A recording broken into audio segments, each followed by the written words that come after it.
बहुत बहुत धन्यवाद सबका।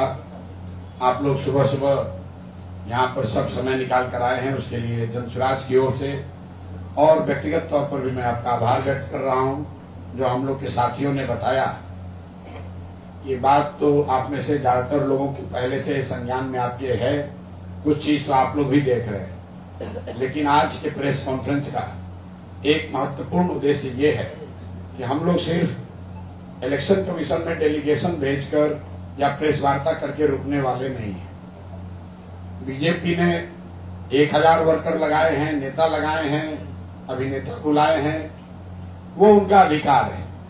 लोकतंत्र में हर पार्टी को ये अधिकार है कि वो जितना ताकत लगाना है लगाए, जो भी लोकतांत्रिक तरीके से अलाउड है वो कर सकते हैं। जनता उसको देखेगी कि भाई एक प्रशांत किशोर को हराने के लिए अपने गढ़ को कहे जाने वाले बांकीपुर में बीजेपी को कितनी ताकत लगानी पड़ रही है, कितना संसाधन, कितने नेता लगाने पड़ रहे हैं। और एक तरीके से जनसुराज से हम लोग बहुत खुश हैं। हम लोग इसको अपनी जीत मानते हैं कि जो भाजपा के नेता, सांसद, विधायक, मंत्री कल तक अपने क्षेत्र में नहीं जा रहे थे, कम से कम चुनाव परिणाम आने से पहले ही ये लोग बांकीपुर के जनता के पास जा तो रहे हैं। तो एक तरीके से ये बड़ी लोकतांत्रिक जीत है और ये जीत जनसुराज की नहीं है, बांकीपुर के उन मतदाताओं की है जिन्होंने तय कर लिया है कि वो किसी राजनीतिक दल के, किसी विचारधारा के बंधुआ मजदूर नहीं है। उनके पास अगर विकल्प है तो उसको देखेंगे, जांचेंगे, परखेंगे और अगर सही लगेगा तो उसको मतदान भी करेंगे। यहाँ तक ठीक है, राजनीति में आप 500 लीडर बुलाइए, हम लोग को दिक्कत नहीं है, लड़ाई वो लड़ी जाएगी। दिक्कत ये हो रही है कि आप प्रशासन का इस्तेमाल सिर्फ दबाव बनाने के लिए नहीं कर रहे हैं। हम लोग ये भी जानते हैं कि जिसकी सत्ता रहती है थोड़ा बहुत वो दूसरों को परेशान करता है। आप यहाँ देखिए, जनसुराज के जो लोग होटलों में रुके हुए हैं, अपने खर्चा से भी आए हैं, अपना पैसा लगाकर कोई कार्यकर्ता पार्टी के लिए आया है, हर दिन होटलों में रेड हो रहा है। जरा हमको इलेक्शन कमीशन या प्रशासन ये बताए कि भाजपा के लीडर यहाँ पर क्या आकाश में रह रहे हैं? उन होटलों पर रेड क्यों नहीं हो रहा है? उनसे क्यों नहीं पूछा जा रहा है कि आपका बिल कौन दे रहा है? जो भाजपा के इतने लोग आए हैं, उनके रहने का, खाने का, उनके अमले का पैसा कौन दे रहा है? ये भी तो बताइए। लेकिन सबसे आगे जो कल घटना हुई है, पटना के डीएम ने जो ऑफिशियल ट्वीट करके ये फिर से वही घिनौना काम जो नवंबर 2025 में हुआ कि वोटरों के जागरूकता के नाम पर जो सरकार के हाफ पेड एम्प्लॉई हैं, जीविका दीदियां हैं, उनके जरिए फिर से महिलाओं तक पहुंच के उनको ये बताना कि अगर आप एनडीए को, भाजपा को वोट नहीं देंगे तो सरकारी सुविधाएं, आपका अनाज, आपका पेंशन, ये सब बंद कर दिया जाएगा। कल पूरे दिन हम लोग को ये सूचना आती रही है कि किस तरीके से जीविका दीदियां बैठके करके घर घर जाकर लोगों को बता रही हैं कि अगर आप भाजपा को वोट नहीं करेंगे तो आपका सरकार से मिलने वाली आपको सारी सुविधाएं बंद कर दी जाएंगी। और ये तब हुआ है जब डीएम ने अपने ऑफिशियल हैंडल से ये ट्वीट किया है कि जीविका की दीदियां यहाँ पर, और सिर्फ पटना की नहीं, पटना के इर्द गिर्द के कई इलाकों से जीविका दीदियों को यहाँ लगाया गया है और उनको ये जिम्मा दिया गया है कि घर घर वो जाएं और महिलाओं के बीच में बैठकर जागरूकता के नाम पर भाजपा के लिए वोट मांगे, उनको लालच दें, उनको डराएं। तो मैं इलेक्शन कमीशन से, हम लोग के साथी 2 बार मिले हैं, आज हम लोग फिर ऑब्जर्वर से मिलेंगे। उन्होंने जहां हमारे साथियों ने जो बताया है कि कल उन्होंने कहा है कि वो बिल्कुल आश्चर्यचकित हैं, क्योंकि चुनाव में सरकारी कर्मचारी भाग ले सकते हैं, चुनाव में जनता भाग ले सकती है। अर्ध सरकारी जीविका की जो दीदियां हैं ये सरकारी कर्मचारी नहीं है और इनका चुनाव में इस तरह से भाग लेना, उनको ऑफिशियली हिस्सा बनाना, ये सरासर बेईमानी है बिहार के लोगों के साथ, लोकतंत्र के साथ और बांकीपुर के साथ। तो आज हम लोग इलेक्शन कमीशन के पास जाएंगे, उनको ये अंतिम 24 घंटे का मौका दे रहे हैं। अगर कल तक जीविका की दीदियों को पूरे इलेक्शन के प्रक्रिया से अलग नहीं किया गया तो कल हम लोग खुद पार्टी के सब लोग इंक्लूडिंग माई सेल्फ हम लोग कल इलेक्शन कमीशन के सामने धरने पर बैठेंगे। ये हम लोग बर्दाश्त नहीं करने वाले हैं कि फिर वही कीजिए जो आपने नवंबर 2025 में किया। इलेक्शन कमीशन ये समझता है, यहाँ के पदाधिकारी ये समझते हैं कि डेलीगेशन आएगा, नोटिस देंगे, हम उसको इग्नोर कर देंगे, चुनाव जीत जाएंगे और फिर उसके बाद कहेंगे देखिए जनता हमारे पक्ष में है। भाई यहाँ पर भाजपा बिल्कुल हार रही है। अगर नहीं हार रहे हैं तो कल तक ये कह रहे थे कि कुत्ता बिल्ली को भी खड़ा करेंगे तो बांकीपुर जीत जाएंगे। आज इतनी घबराहट है कि पूरी की पूरी भाजपा लगी हुई है। लोग घर घर जा रहे हैं, किसी को समझाया जा रहा है, किसी को डराया जा रहा है, किसी को खरीदा जा रहा है, पैसा खुलेआम बांटा जा रहा है। ये सब हो रहा है। हम लोग इस पर ऑब्जेक्शन कर रहे हैं, लेकिन हम ये मानकर चलते हैं कि भाजपा ये सब करेगी।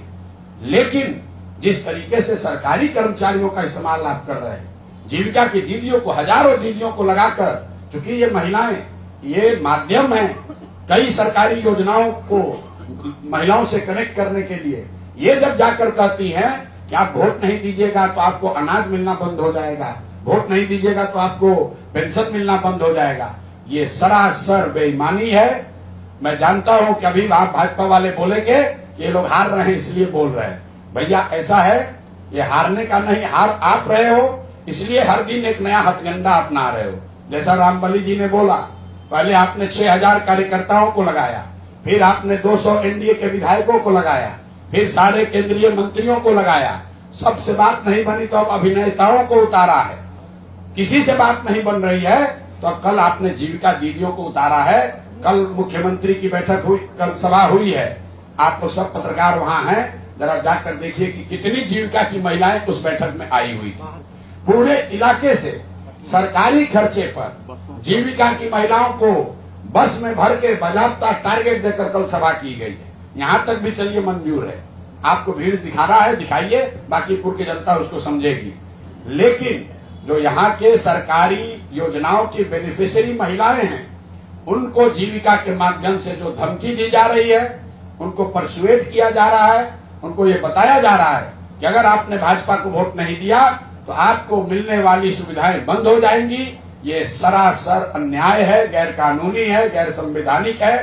अगर चुनाव आयोग अगले 24 घंटे में इस पर संज्ञान नहीं लेता है, माननीय डीएम महोदय, अगर वो इसको अपने ट्वीट को हटाने से नहीं होगा, उनको ऑर्डर पास करना होगा कि कोई भी जीविका से जुड़ी हुई महिला, कोई भी कर्मचारी, सिर्फ जीविका नहीं, अर्ध सरकारी कोई भी कर्मचारी चुनाव आयोग के नियम के अनुसार चुनाव का हिस्सा नहीं हो सकता है।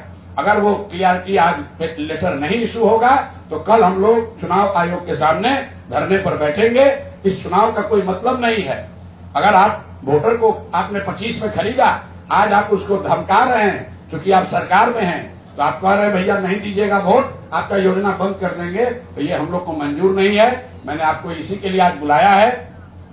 आप इस खबर को चला सकते हैं कि अगर कल अभी से लेकर कल तक 24 घंटे में सभी गैर सरकारी कर्मचारियों को संवैधानिक कानून के मुताबिक अगर उनको चुनाव की प्रक्रिया से अलग नहीं किया गया तो हम लोग कल चुनाव आयोग के सामने धरने पर बैठेंगे। चुनाव आयोग को आज इसका संज्ञान लेना ही होगा।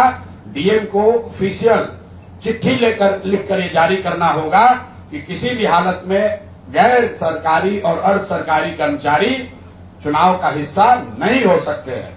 मेरी बात खत्म हुई। अगर आपका कोई सवाल है तो आप सवाल कर सकते हैं। बहुत बहुत धन्यवाद।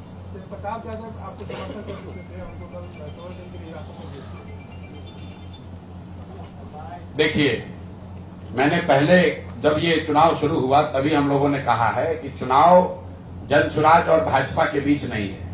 ये सम्राट सरकार भाजपा का संगठन और उसके सामने प्रशांत किशोर हैं, और प्रशांत किशोर की मदद सिर्फ जनसुराज के लोग नहीं कर रहे हैं। प्रशांत किशोर के साथ पूरा हर वो व्यक्ति जो बिहार में बदलाव और बेहतरी चाहता है, वो चाहे किसी भी दल का हो, भाजपा का हो, जदयू का हो, राजद कांग्रेस का हो, लेफ्ट पार्टियों के हों, कई अन्य दलों के लोग भी बिल्कुल खुलकर हम लोग की मदद कर रहे हैं। तेज प्रताप जी का आपने नाम लिया, उन्होंने कल समर्थन की घोषणा की और कल रात में 1:30 बजे तेज प्रताप जी को अरेस्ट करके बेऊर जेल भेज दिया गया। ये दिखाता है कि कितना ये लोग डरे हुए हैं। भाई कल प्रोटेस्ट हुआ, उसमें मुझे बताया गया, मुझे पूरी जानकारी नहीं है कि शायद तेज प्रताप जी भी उसमें गए थे। तो इतने बच्चे थे, उसमें एक आदमी को पकड़कर बेऊर जेल में भेजने का क्या मतलब है? किस धारा के अंतर्गत उनको गिरफ्तार किया गया है, क्यों किया गया है, ये पुलिस प्रशासन को बताना चाहिए।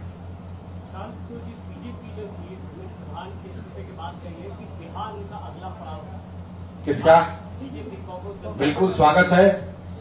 हर वो व्यक्ति जो इस सरकार के अलोकतांत्रिक व्यवहार को, उनके कामकाज पर को चुनौती देना चाहता है, हम लोग उसके साथ हैं। मैंने पहले भी कहा है, आपको भी बता दे रहा हूं, सोनम वांगचुक मेरे व्यक्तिगत मित्र हैं। जब उनको लद्दाख में आंदोलन के लिए पकड़कर, आप में से कुछ लोग ही जानते होंगे, उनको महीनों सरकार ने जोधपुर जेल में रखा है। तो मैं आज से उनको नहीं जानता हूं, बहुत बड़े शिक्षाविद हैं, एनवायरमेंटलिस्ट हैं और हम लोग के मित्र हैं। उन्होंने भी जाकर सीजेपी के प्लेटफॉर्म पर अपना योगदान दिया। ये पार्टी की बात नहीं है। और ये कल लोगों ने देखा है कि लोग खड़े हो जाए, जनता खड़ी हो जाए, तो बड़े से बड़े सत्ता में बैठे हुए लोगों को झुकना पड़ेगा। अगर सीजेपी के लोग यहाँ आते हैं, छात्रों के साथ उनके मुद्दों से जुड़कर काम करते हैं, तो उसका हम लोग स्वागत करते हैं। ये शुरुआत है अकाउंटेबिलिटी का। Accountability that is being enforced under the pressure of people. लोगों के दबाव में जवाबदेही तय होनी शुरू हुई है। मैं हमेशा कहता हूं कि इस देश में विपक्षी पार्टी कमजोर हो सकती है, विपक्ष कमजोर नहीं हो सकता है। और जो आप और हम दिल्ली में देख रहे हैं, वो प्रोटेस्ट किसी एक सोनम वांगचुक का नहीं था। वो प्रोटेस्ट में आए हुए हजारों लोग सीजेपी का झंडा लेकर नहीं आए थे। वो सामान्य वो युवा थे जो रोज रोज हो रहे पेपर लीक से, अनएम्प्लॉयमेंट से, ध्वस्त शिक्षा व्यवस्था से परेशान थे।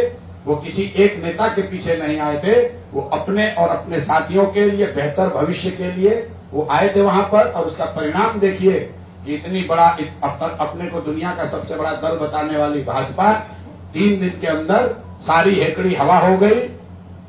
धर्मेंद्र प्रधान जी को जाना पड़ा, और सिर्फ जाना ही नहीं पड़ा है, आगे देखिए, ये अभी शुरुआत है, ये रुकने वाला नहीं है। डीएम से नहीं, डीएम ने तो कल गलती ही की है। डीएम ने कल ट्वीट किया है और ये अपना आदेश जारी किया है, जिसमें उन्होंने कहा है कि जीविका की महिलाएं, जीविका दीदी चुनाव में जागरूकता के लिए काम करेंगी। उसके खिलाफ कल हम लोगों ने इलेक्शन ऑब्जर्वर को जब ये नोटिस दिया, तो वो मुझे दो साथियों ने बताया कि वो आश्चर्यचकित थे। तो अगर आश्चर्यचकित थे, तो हम लोग की ये उम्मीद है कि आज इलेक्शन कमीशन उस पर, उनके जो ऑब्जर्वर्स हैं, इलेक्शन कमीशन है, उसका संज्ञान लेगा और उस पर कार्रवाई करेगा। अगर कार्रवाई कल तक नहीं हुई, तो कल हम लोग इलेक्शन कमीशन में जाकर उनके गेट पर जाके कल धरने पर मैं खुद बैठूंगा, मैं अपने साथियों के साथ। धर्मेंद्र प्रधान को कल हटाया गया, क्या आप उन्हीं की तरह दूसरा संघी को कल ले दिया है लोग राष्ट्र में? मानते हैं कि शिक्षा में सुधार होगा? भैया, शिक्षा में सुधार तब तक नहीं होगा जब तक शिक्षा सरकार की प्राथमिकता का हिस्सा नहीं बनेगी। इस सरकार की प्राथमिकताओं में शिक्षा कभी रहा ही नहीं है। एक ही उनकी प्राथमिकता है कि जो शिक्षा व्यवस्था है उसमें संघ की विचारधारा से जुड़े हुए लोगों का प्रभुत्व बढ़े, उनकी भागीदारी बढ़े। तो वो एक अलग वैचारिक डिबेट है। लेकिन जो वहां पर शिक्षा मंत्री थे, उनके रहते हुए पेपर लीक हुआ है, छात्रों की मांग थी, उनको छोड़ना पड़ा है। अब जो नए साथी आए हैं, उनसे ये उम्मीद है कि जो छात्रों की अपेक्षा है, देश के लोगों की अपेक्षा है, उसके अनुरूप एक कदाचार रहित, जहां पेपर लीक न हो, नौकरियां न बिके, ऐसी शिक्षा व्यवस्था, ऐसी परीक्षा की व्यवस्था बनेगी। अब आगे क्या होता है वो देखना होगा, जब होगा उस पर टिप्पणी की जाएगी।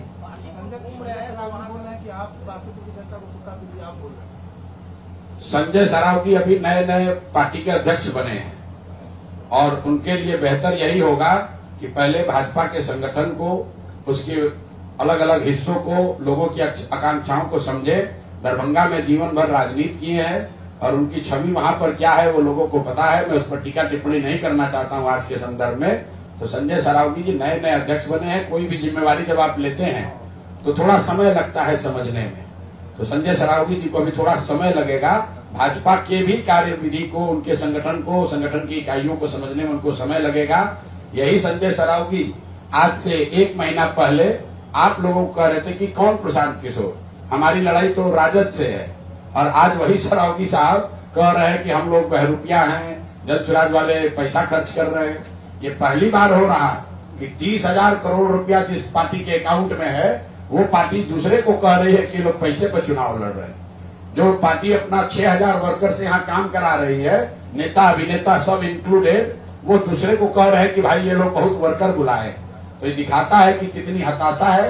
ये भी दिखाता है ये लोग भौकाल बांध कर चुनाव लड़ते हैं, जमीन पर कुछ नहीं है। जमीन पर अगर कोई खड़ा हो गया तो इनके हाथ माफ फूल रहे हैं। चूंकि कोई लड़ता नहीं है, लालू जी का डर दिखाकर ये लोग बांकीपुर जीत जाते हैं, तो इनको लगता है कि पूरी जनता इन्हीं के पास है। ये हमारा सब्जेक्टिव एनालिसिस नहीं है। आप आंकड़ों को देख लीजिए, बांकीपुर में 40-41% वोट पड़ता है। उस वोट का अगर 60% भाजपा को मिलता है, इसका मतलब है कि बांकीपुर के 24 से 25% मतदाता भाजपा को वोट देते हैं। 75% मतदाता या तो भाजपा को वोट नहीं दे रहे हैं या उनके खिलाफ में वोट दे रहे हैं। लेकिन उनकी एक खुशफहमी थी अभी तक, ये हमारा किला है। अब जब वो किला दरक रहा है, ढह रहा है, तो घबराहट में हर तरह का प्रपंच कर रहे हैं। लेकिन मैं आज फिर कह रहा हूं कि पार्टी के तौर पर जो करना है कर लो भाई, जिसको बुलाना है बुला लो। अभी दूसरे कोई नेता बाकी हैं, उनको भी बुला लीजिए। सरकारी तंत्र का इस्तेमाल मत करो। और सरकारी तंत्र का भी इस्तेमाल महिलाओं को डराने के लिए, सरकारी योजना के नाम पर कभी कहते हो 2 लाख रुपए देंगे। अगर मतदाता जागरूकता अभियान एक चुनाव आयोग चला रहा है तो उसका एक जागरूकता का पॉइंट होना चाहिए कि कोई भी मतदाता वोट न बेचे, डर कर कोई वोट न दे। चुनाव एडमिनिस्ट्रेशन तो इसका उल्टा करा रहा है। एडमिनिस्ट्रेशन कह रहा है कि आप पैसा लेकर वोट दीजिए। एडमिनिस्ट्रेशन ये कह रहा है कि आप डर कर वोट दीजिए। एडमिनिस्ट्रेशन ये कह रहा है कि अगर आप सत्तारूढ़ पार्टी को वोट नहीं देंगे तो आपका सब सुविधा रोक दिया जाएगा। को बहाली बता रहे हैं। अब बेचारे कभी कभी आते हैं, उन पर ज्यादा टीका टिप्पणी करना ठीक नहीं है। SIS चलाते हैं और बड़े बिजनेसमैन हैं। पिताजी राज्यसभा में MP रहे हैं, तो पटना घूमते फिरते बाबूजी के घर में कभी आते हैं। और कभी कभी मेरे पुराने मित्र भी हैं, अच्छे आदमी हैं, पढ़े लिखे व्यक्ति हैं, लेकिन पार्टी का दबाव भी तो है। नीचे नीचे वो भी यही कह रहे हैं कि प्रशांत किशोर को जिताओ। आप ऋतुराज सिन्हा के जितने मित्र दोस्त काडर लोग हैं, अब आपने बात छेड़ दी है। ऋतुराज सिन्हा जी बेचारे यहाँ पर MP के टिकट के दावेदार थे। भाजपा के जितने यहाँ पर MLA लोग हैं और संगठन के कई लोगों ने उनका टिकट काटने में अपना योगदान किया है। तो ऋतुराज जी सक्रिय होकर वो अपना हिसाब सेटल कर रहे हैं। ऊपर कुछ बता रहे हैं और नीचे सबको भाजपा को बता रहे हैं कि भैया प्रशांत किशोर को जिता दो, क्योंकि उनको अगला चुनाव लड़ने की उनकी आशा अपेक्षा है। और ऋतुराज जी अकेले नहीं हैं, ऐसे कई लोग भाजपा के हैं। हर वार्ड में भाजपा के जो लोग हैं वो लगे हुए हैं कि किसी भी तरीके से भाजपा को हराया जाए। सर, माहौल देख रहे हैं, आप लगातार भीड़ में उतर रहे हैं। जनता का क्या रुख है, जनता क्या चाह रही है? जनता का रुख क्या है ये तो आप हमसे पूछने के बजाय भाजपा के रिस्पॉन्स से ही देख लीजिए। कल तक ये बता रहे थे कि हम तो बैठे बैठे जीत जाएंगे, आज इतनी मशक्कत कर रहे हैं। तो कल किसी एक अभिनेता को पूछा गया तो कहता है कि भाजपा वाले हम लोग हर चुनाव को बहुत गंभीरता से लेते हैं। तो भैया इतनी ही गंभीरता से आप गुजरात में भी लड़ रहे होंगे, इतनी ही गंभीरता से छत्तीसगढ़ में भी लड़ रहे होंगे, ऐसा तो मुझे नहीं दिख रहा है। भाजपा के राष्ट्रीय अध्यक्ष तो छत्तीसगढ़ में नहीं प्रचार कर रहे हैं, गुजरात नहीं गए हैं। भाजपा की पूरी सेना बांकीपुर में लगी है और मैं इसको अच्छा मानता हूं। उनको लगाने दीजिए ताकत। राजनीतिक ताकत से हम लोग घबराने वाले नहीं हैं। आपको जो बाकी रह गए हैं भाजपा के नेता, उनको भी बुला लीजिए। हम लोग का ऑब्जेक्शन सिर्फ एक बात पर है कि सरकारी तंत्र से डराइए, हम लोग डरेंगे नहीं। सरकारी तंत्र का इस तरह का इस्तेमाल मत कीजिए जहां हजारों सरकारी गैर सरकारी अफसरों को लगाकर आप वोटर को प्रभावित करने की कोशिश कर रहे हैं। उसको छोड़कर आप जितना भी गलत काम कर रहे हैं, होटल पर रेट डालना है डालिए, हमारा एक्सपेंडिचर का डेली जांच हो रहा है वो कराइए। हम लोग को कोई दिक्कत नहीं है, हम लोग कोई गलती नहीं किए हैं। 1 रुपया भी वो प्रमाणित नहीं कर पाएंगे। उनका इलेक्शन कमीशन है, स्टेट गवर्नमेंट उनका है, केंद्र सरकार उनकी है, IT ED सब उनका है। अगर हम लोग गलत कर रहे हैं तो आप कार्रवाई कीजिए। वो सब राजनीतिक लड़ाई के परिधि में आता है। लेकिन जीविका दीदियों को लगाकर डीएम तो नहीं चुनाव लड़ रहे हैं ना, चुनाव भाजपा लड़ रही है। भाजपा अपने संसाधन लगाए, भाजपा अपने नेताओं को लगाए, डीएम क्यों चुनाव लड़ रहे हैं? यहाँ का पदाधिकारी क्यों चुनाव लड़ रहा है? और लोगों को धमकी क्यों दी जा रही है कि अगर आप वोट दीजिए, नहीं दीजिएगा भाजपा को तो आपका राशन कार्ड कैंसिल हो जाएगा, आपको आपका बिजली कार्ड दिया जाएगा। ये क्यों कहा जा रहा है? हम लोग ऑब्जेक्शन उस पर कर रहे हैं। भाजपा के प्रयासों से जो गैर कानूनी भी है उससे भी डरते नहीं है। उनको जितना ताकत लगाना है लगाने दीजिए।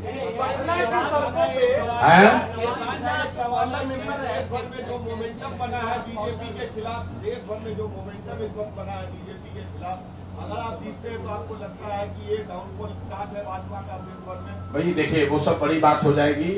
मुझे तो खुशी इस बात की है कि आप जैसा पत्रकार एनडीटीवी ये कह रहा है कि देश में माहौल भाजपा के खिलाफ बना है, तो इस संज्ञान के लिए पहले आपका धन्यवाद कर रहे हैं। ये सही पत्रकारिता भी है शायद, लेकिन अगर देखिए, मैंने फिर वही बात जो कही, इस देश में विपक्ष कभी कमजोर नहीं हो सकता। 31-32% लोग, 35% लोग भाजपा को वोट देते हैं, 65% लोग तो उनके विरोध में ही है। वो ठीक है, वो किसी एक पार्टी, एक नेता के पीछे नहीं है, लेकिन 65% लोग विरोध में है। और एक समय आएगा कि जब आप बहुत उनको परेशान करेंगे तो लोग सड़क पर आएंगे। उसी का एक नजारा आपको जंतर मंतर पर दिखा, कुछ हद तक पटना में भी दिख रहा है और आगे भी दिखेगा। लोग रोजगार चाहते हैं, पढ़ाई चाहते हैं। सिर्फ धर्म के नाम पर आप ये नहीं कर सकते हैं, और तब तो और नहीं कर सकते हैं जब लोगों ने देख लिया है कि जिस राम मंदिर के नाम पर आप वर्षों से वोट ले रहे हैं, उसके चढ़ावे में भी चोरी से आप बाज नहीं आ रहे।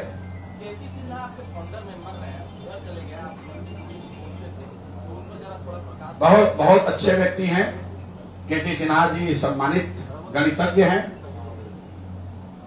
जन सुराज से जुड़कर उन्होंने राजनीति की शुरुआत की और अब भाजपा वालों ने उनको कुछ शायद बेहतर जगह, लालच शब्द तो आप कह रहे हैं, बेहतर उनको कोई अपॉर्चुनिटी दी होगी। उन्होंने अपने शायद प्रेस कॉन्फ्रेंस में भी कहा कि जन सुराज धारा के विपरीत चल रही है। तो ठीक बात है, जो मछली जिंदा रहती है वो धारा के विपरीत तैरती है, मरी हुई मछली धारा के साथ चलती है।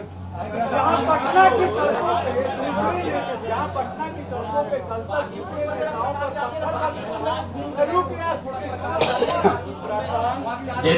जितना बांकीपुर में हम घूम रहे हैं उससे ज्यादा तो आप लोग घूम रहे हैं। हर मोहल्ले, आप हमारा ही सभा नहीं देख रहे हैं, भाजपा का भी सभा देख रहे हैं। तो कल यहाँ नाले पर कल एक बैठक हुई है वार्ड 23 में।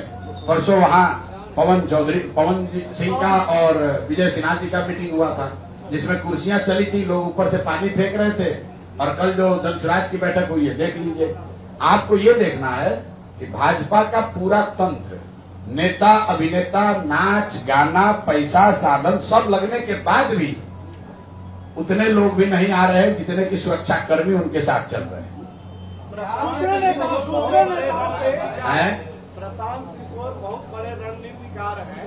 चुनाव में बहुत सारे राज्यों में उन्होंने अपनी रणनीति से सरकार बनाई है। क्या उनको डर नहीं लग रहा है कि बांकीपुर में उनकी रणनीति कामयाब होगी या नहीं?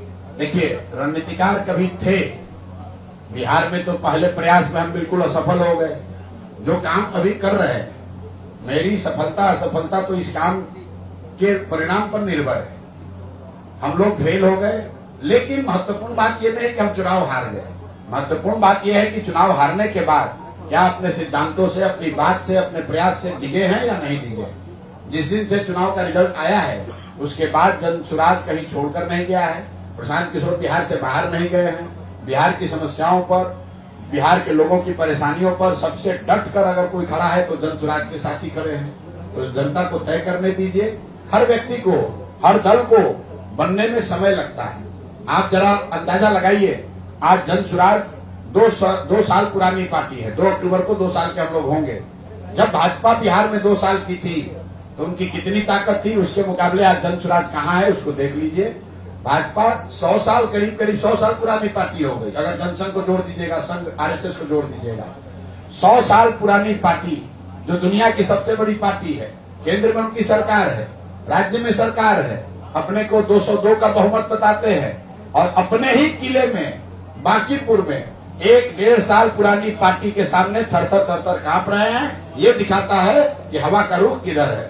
बिहार में विभिन्न हिस्सों में छात्र आंदोलन हो रहा है, उसमें जन स्वराज की क्या राय है?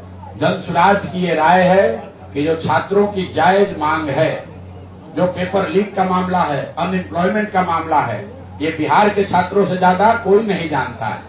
जो छात्रों पर लाठियां चली जंतर मंतर पे, पूरा देश उद्वेलित है। मैं बताना चाह रहा हूं कि भाई देश में भले पहली बार लाठीचार्ज होते हुए वैसे देखा हो जंतर मंतर पे छात्रों पर, बिहार के लोग तो हम लोग ये रोज देखते हैं, पत्रकार रोज देखते हैं।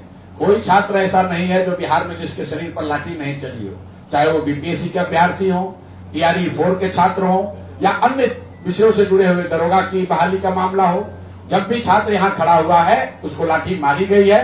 ये बिहार का दुर्भाग्य रहा है कि जो छात्र जिनको लाठियां पड़ी वो और उनके परिजन भी किसी न किसी बहकावे में आकर या गलती से भाजपा को वोट देते रहे हैं। लेकिन अब छात्र और युवा, उनके परिजन जग गए हैं, उनके पास विकल्प है और बाकीपुर से उसकी शुरुआत होने जा रही है। कल एक खाली आपको मैं आह्वान करूंगा, कल एक वीडियो देख लीजिए। 2 दिन पहले जब यहाँ छात्रों का उग्र आंदोलन हुआ तो भाजपा के नेताओं को लोगों ने दौड़ा दौड़ा कर मारा। वो सुरक्षा कर्मी के साथ थे, लोगों को भागना पड़ा। कल मैं निकल रहा था लोअर रोड हथुआ मार्केट के सामने से, आप वीडियो देख लीजिए।